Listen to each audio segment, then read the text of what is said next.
Bonjour, bienvenue dans Outre-mer l'Info. On débute avec cet espoir pour la pêche à Saint-Pierre-et-Miquelon. Le tribunal de commerce a tranché en liquidation judiciaire. La société Pêcheurs du Nord sera reprise par une société d'économie mixte composée notamment de la mairie de Miquelon-Langlade. 15 des 16 emplois de l'entreprise sont sauvés.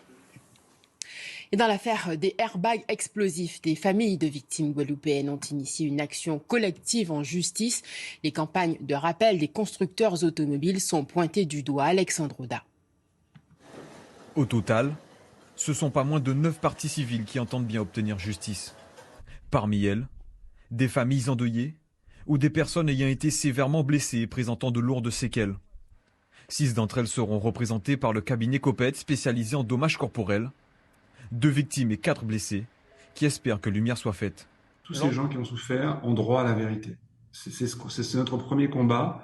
Ils ont droit à la vérité, ça ne leur rendra pas ce qu'ils ont perdu, mais ça leur laissera au moins le goût d'avoir été respectés dans leur dignité d'individu, dans leur peine, et que leurs proches ou que ce qu'ils ont perdu en termes d'intégrité n'a pas été perdu, j'ai envie de dire, dans le silence ou dans l'indifférence. Et ça, c'est très important, et c'est la première démarche.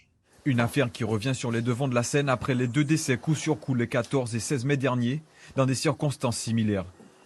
Les 2 véhicules des victimes détenaient des airbags fabriqués par la même firme japonaise, qui serait également derrière la conception d'airbags de près de 4000 voitures en Guadeloupe.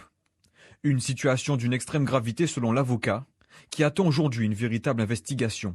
Aujourd'hui, ce qu'elles attendent, c'est qu'une instruction soit ouverte, qu'une enquête soit confiée à un magistrat unique, qui pourra recevoir toutes les plaintes des victimes, qui pourra instruire l'affaire, qui pourra mener des investigations compliquées auxquelles elles pourront participer en tant que partie civile, car il y a un besoin de vérité qui est énorme. Quand vous perdez votre enfant parce qu'un airbag a été défectueux et qu'il a reçu un projectile en pleine face, on veut savoir comment c'est possible en 2023.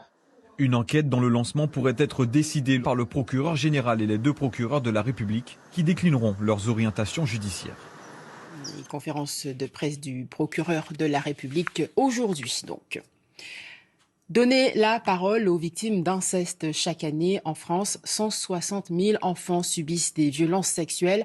La commission indépendante sur l'inceste et les violences sexuelles est à La Réunion pour recueillir des témoignages et ils sont nombreux. Laurent Figon, Alex Catherine. Ce sont des histoires intimes comme celle que vit Désirée. Sa fille, âgée de 7 ans, lui confirme ce qu'elle a appris du directeur de l'école. Elle a été violée. Elle avait peur de me parler. Et ensuite, c'est venu petit à petit, elle me raconte ce qu'il lui a fait, en petite partie, on va dire. Et le chantage qu'il lui disait, déjà qu'elle me dit, ça a commencé, je devais avoir 6-7 ans, sachant que déjà elle n'a même pas la notion de son âge, parce qu'elle connaît déjà même pas la notion du bien et du mal, même pas de son âge. Et ensuite je lui dis, pourquoi tu m'as pas dit? Elle me dit, j'avais peur de ta réaction. Je lui dis, pourquoi tu avais peur de ma réaction? Parce qu'il me disait que si je raconte à quelqu'un, on aurait des problèmes et moi j'aurais plein de problèmes. Je me dis, non, les problèmes c'est pas pour toi, les problèmes c'est pour lui. Elle est suivie par des associations de victimes comme MeToo 974, mais regrette que les institutions ne suivent pas. Elle était vue au CMPA, on donne 3 rendez-vous, on me dit c'est bon, c'est fini. C'est bon, c'est fini. Au service victimologie, pour celle qui a subi un viol. 3 rendez-vous, c'est fini. Il manque un suivi de psychotrauma pour les familles. Les victimes racontent comment, des années plus tard, elles voient leur monde s'effondrer. Perte de confiance en soi, envers les autres, et la peur de ne pas être reconnues victimes par la société. Elles en appellent aux politiques. Il y a des choses qui ont été faites, mais ce n'est certainement pas assez. Quand on entend aujourd'hui ces victimes témoigner, on se dit qu'il y a encore des choses à faire au niveau de l'information notamment, mais aussi au niveau de la justice pour que ces peines soient plus sévèrement punies.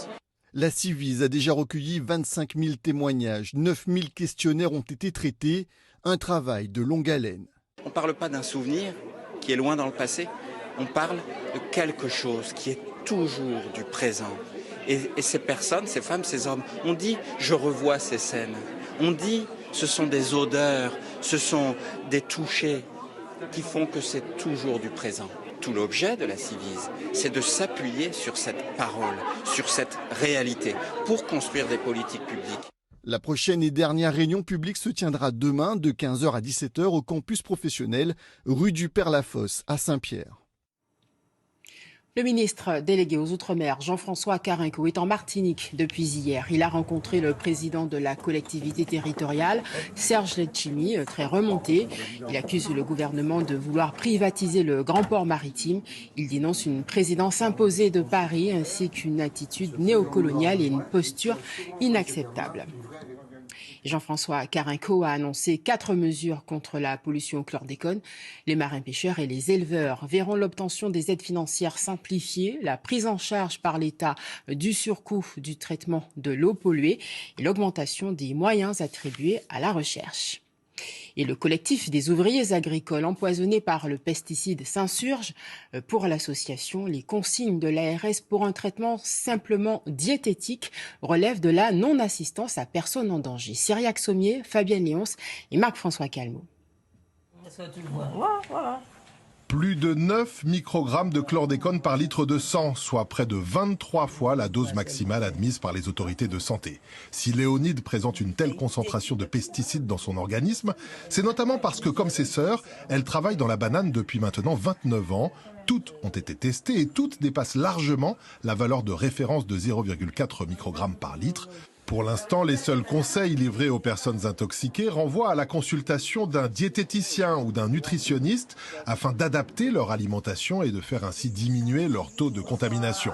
Il n'est donc pas réellement question de prise en charge médicale. Là, le collectif se lève et dit aux ouvriers agricoles qui se font tester sur leur habitation et qui ont un taux de chlordécone très élevé, de ne pas aller voir un nutritionniste parce que cet argent va sortir de leur poche. Ce sera à eux de payer le nutritionniste. Il y a un centre spécialisé au CHU qui est dédié à ceux qui ont du poison dans le sang. Au CHU, le Centre régional de pathologies professionnelles et environnementales propose effectivement une prise en charge complète, multidisciplinaire des personnes contaminées.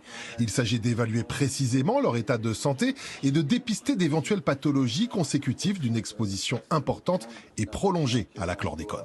Ce service est dirigé par le professeur Dabord Rézière. Ce toxicologue à la réputation internationale a bien du mal à comprendre pourquoi, lorsqu'il s'agit de prendre en charge des personnes exposées, les autorités sanitaires privilégient autant l'aspect nutritionnel au détriment de la dimension médicale. En toxicologie, on ne peut pas parler d'un taux, d'une substance et d'assiette. Et on vous dit de ne pas manger ce que vous avez l'habitude de manger et c'est tout. Non, les dégâts sont déjà là peut-être. Le taux maximal qu'on a vu, nous, dans la consultation, c'est 11,06.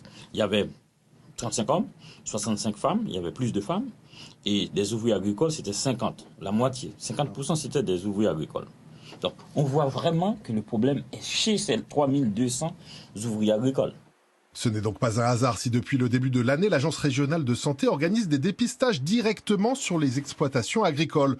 Environ un quart des quelques 700 personnes ainsi testées présentaient des taux de contamination supérieurs à 0,4, mais une trentaine seulement s'est vue contactée par un médecin. Fin de ce journal, on se quitte langoureusement sur ces images du concours, le Heiva des écoles de danse à Tahiti, un événement culturel incontournable en Polynésie. Merci de votre attention, à demain.